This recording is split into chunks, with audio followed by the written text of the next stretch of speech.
pull that out? Don't hear anything. No, you wouldn't, because you're deep. La la la la. Can't hear you.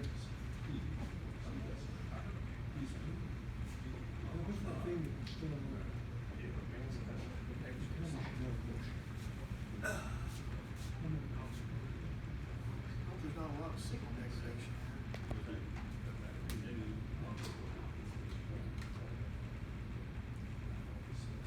Aha.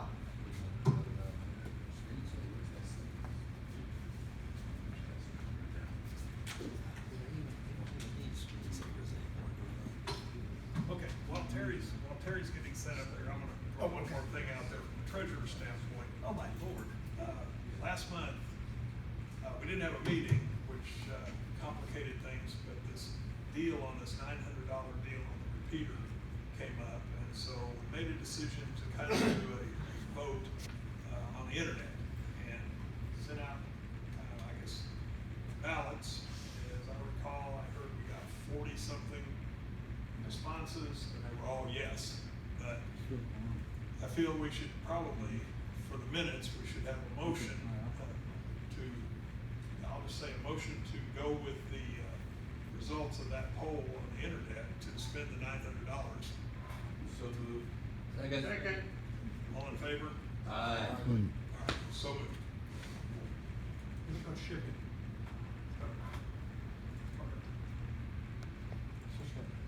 Hey, Tom, you mentioned cert a while ago, and I want to interject something that I do. Our cert group, instead of meeting every month, is meeting quarterly. So to fill in the time, we're having certain social gatherings at Brahms or different restaurants around town, and kind of a rag chew on the 4-1 machine, let everybody know where we're at. So if anybody here wants to join our group, they are more than welcome to.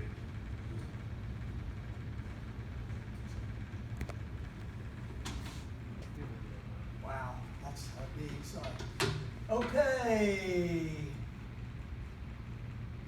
Oh, I've got the wrong one, sorry. I can't read my own writing.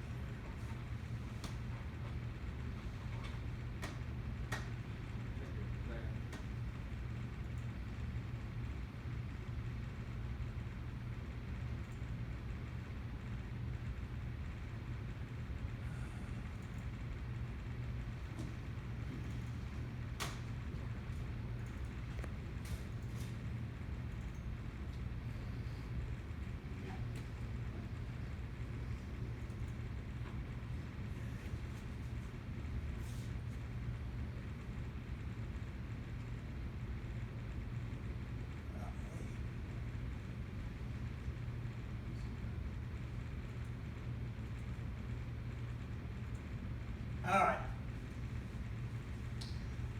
A couple years ago, FCC had made some assumptions about amateur radio, and the process by which you make RF compliance was much simpler.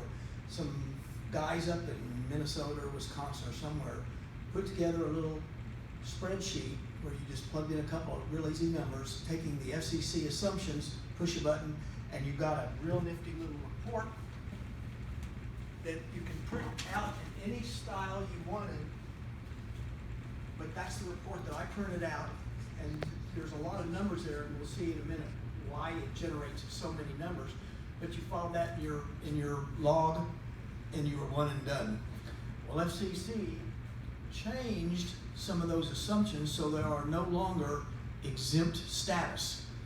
And they changed the computation, and I'll show you the results of that computation, which made it much more difficult. So there was a period where it was just almost impossible to get your RF compliance documented. ARRL went through and found some websites and then did internal, I guess, to their lab, did the calculations. And so it's much simpler now, but it's a little more complex, but not near what it used to be. And if you've watched any of the science fiction shows, you'll recognize the Borg, and you will comply. You can do it one of three ways. You can read the OET Bulletin 65, and Bill is probably the only one in this room would have a clue about how to read that bulletin and use it. It's incomprehensible to normal human beings. Or you can go out and buy a really expensive bunch of calibrated RF tools and do it that way. The club couldn't even buy the tools. Or you could do some modeling, and that's what we're going to do. Or you can go, and we'll do that together, we'll go down the rabbit hole and see what we can find. That very first one is the only one you really need. It incorporates some of those others. You really don't have to memorize that. All you have to go to the ARRL website. You do not have to be a member. And in the search box, put in their RF compliance, and the page will pop up, and I'll show you that. All right. The first one I explained, they did change the compliance requirements. It's not more difficult, just more cumbersome. There's a couple of different websites that you have to go to, and you'll still need to gather up some basic information, the power that you're going to use, the frequency, the antenna types, the mode of operation, and the lengths of your coax. And if you're a CW guy only, or digital only, then you can just use the frequency down where you operate. Since I'm phone only, what I do is I pick the middle, I pick where general band starts. That way I can work up from general or down into the advanced. But wait, there is definitely more. FCC rules now require that all fixed stations do this. You will comply. Again, we're going to use the computer modeling rather than these other ones up here. The good thing about it is you only have to redo this for new equipment in the transmitting chain. If you buy an amplifier, if you don't have one and you buy one, you have to redo the calculations. If you add a new antenna type, you have to do calculations for that antenna type. If you change, like if I went down to digital, I would have to change some stuff because of my duty cycle requirement.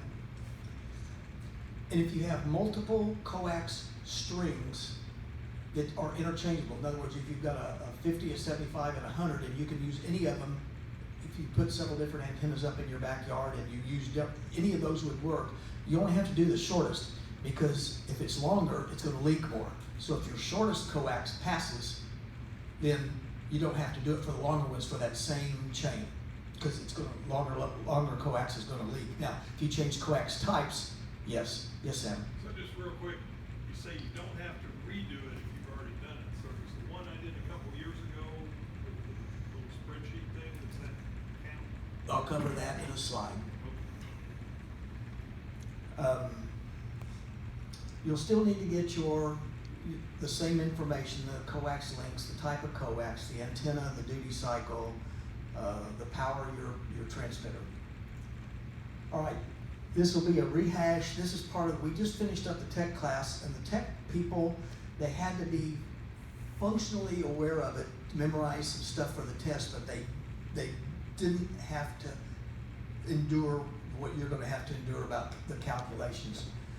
This is the chart, and what's important is right here, this dip, that's the lowest, the most sensitive part of the test. And as you recall from your classes, that the body parts absorb radio frequency at different frequencies. So they look, what's the most sensitive part of the body and what's the most sensitive frequency at that? And it turns out it's 50 megahertz, and that's the lowest value that you can have before it becomes sensitive. All right. Remember, controlled environment, uncontrolled environment. You, and by extension, your family knows that there's an antenna in your backyard and that you're exposed to it. What they're worried about is the guy next door out barbecuing, the dog that runs through the yard, the kid who hops the fence to get a ball. They don't have a clue. So those folks are evaluated much more strictly because they have no idea they're there, no idea what they need to do. You and your family, by extension, are allowed a little more leeway because you know it's there and you know what to do.